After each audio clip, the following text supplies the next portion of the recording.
What's happening, party people? I am in Roswell, New Mexico.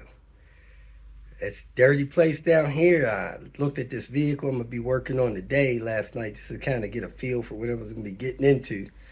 And there's a lot of dirt down here. Anyway, I hope you guys enjoyed today's video.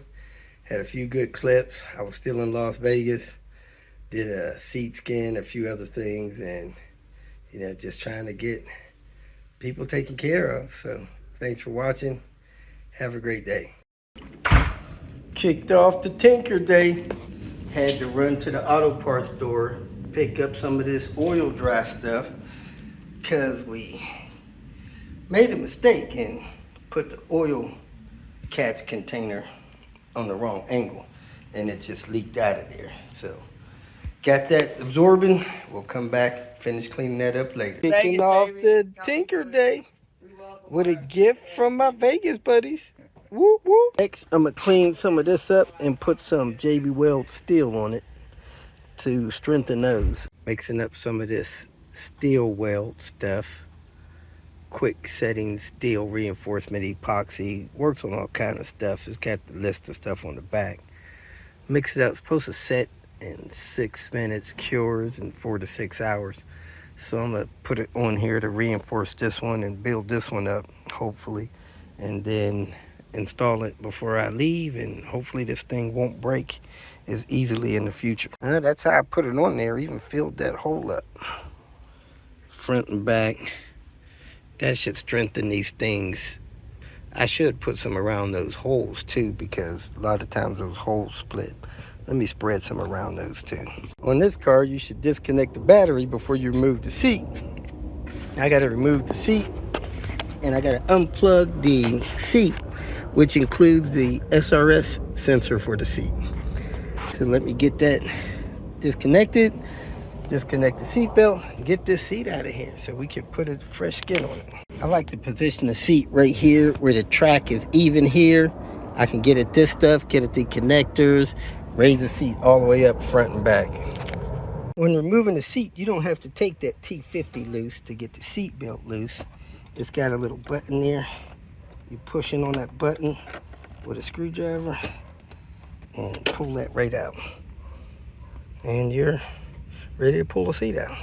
Well, this is interesting. On the driver's 2000 car, this airbag wire comes up here, zip ties here, goes through a zip tie here and clips up there.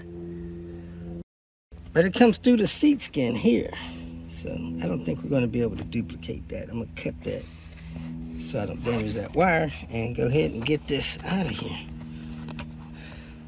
Wasn't expecting that. Got the hog rings to get off of here. Mark those with magic marker so I know where to put the replacement ones.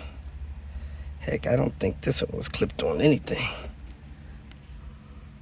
ECA, made in Poland. Here's the new one versus the old one. We got to transfer the metal over and then hook it up.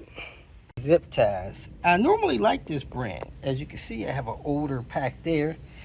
They got this twist cut technology in these. These are not working. When I pull them tight, as you can see, they're backing out. They're loosening back up. So something with the design of them is causing them not to stay tight. So I'm gonna recommend that you not get these things. They are not tight, and you don't need that. Got the bottom done. Time to get to the top. Start off by taking out the headrest, then take the skin off. We got a hole here, so I got a piece of foam from the salvage yard to fill that. So let's get cracking. Got the seat skin off. Now we're gonna put this piece of foam in here the way we need to. Like I said, I cut a piece out a lot bigger than I needed, so we're gonna fill that in. We got the piece cut out. We're gonna spray some of this 3M adhesive in the hole and on the pad. Let it set a little bit and put it in there. The owner had stuffed that with foam a few times and it came out every time. Man, I sprayed that contact glue on there And I don't think that's coming out at all. That thing's stuck in there good now. So we are ready to put this backrest back on. Let's get started. Owner found the holes, so I put a little starter hole there. We're going to put the headrest in. This S70 deal didn't come with a new headrest skin. It's got a little wear on it, but it's not bad normally. But that's the difference between the seat skin. Do, do, do. I guess I should turn it around to the light. And to reconnect the seatbelt, you just push that in. It locks in place. You're ready to go. Man, this is looking real good. If you got one of these S&V 70s, go get some of that JB Weld stuff and just coat these two pieces. I think we're gonna be good to go. Looking good, both sides. Now I can put the glove box in. So there you had it, making that V70 look more better. But hey, the trick about the seatbelt that I learned from Alex up there at Swedish Car Parts was great. I'm gonna get out of here and go help Frank. Man, I didn't know this, but Frank has been a Patreon member about 26, 27 months, man. That is awesome. I hope that one of these days more people will support me through Patreon. My goal is to get a lot of people at $10 a month, and that way I can help more folks, be easier to get around, and just focus mostly on getting around from place to place and making sure I don't miss people when I'm in certain areas. Thank Frank for being a Patreon member. Thank all my other Patreon members. I got like 3 new Patreon members. That's cool. I got a couple creators, and I kind of feel like, hey, if there's a creator out there that you watch kind of on a daily basis, almost weekly basis, that person is doing something that you enjoy or you appreciate. And some of these creators, kind of like myself, man, they depend on any revenue that they can get from places like YouTube and TikTok and stuff like that.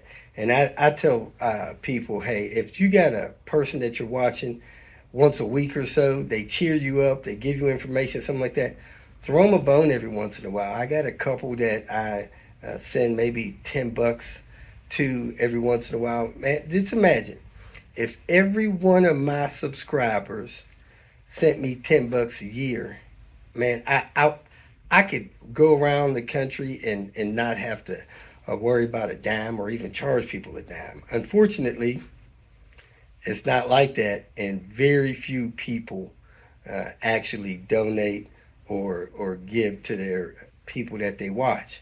So hey, if you're a person that watches people through YouTube or something like that, try to find 1 or 2 of your creators that you can subscribe to their platform, or just randomly send them donations. Most of us can afford $10 a month, and being a generous person like that will help them and you, and sometimes others, because a lot of these people like myself, they help a lot of people out there. And me, I appreciate my Patreon people because it helps keep my prices down. If I didn't have people on Patreon, I'd have to charge $125, $150 an hour like the rest of these places do.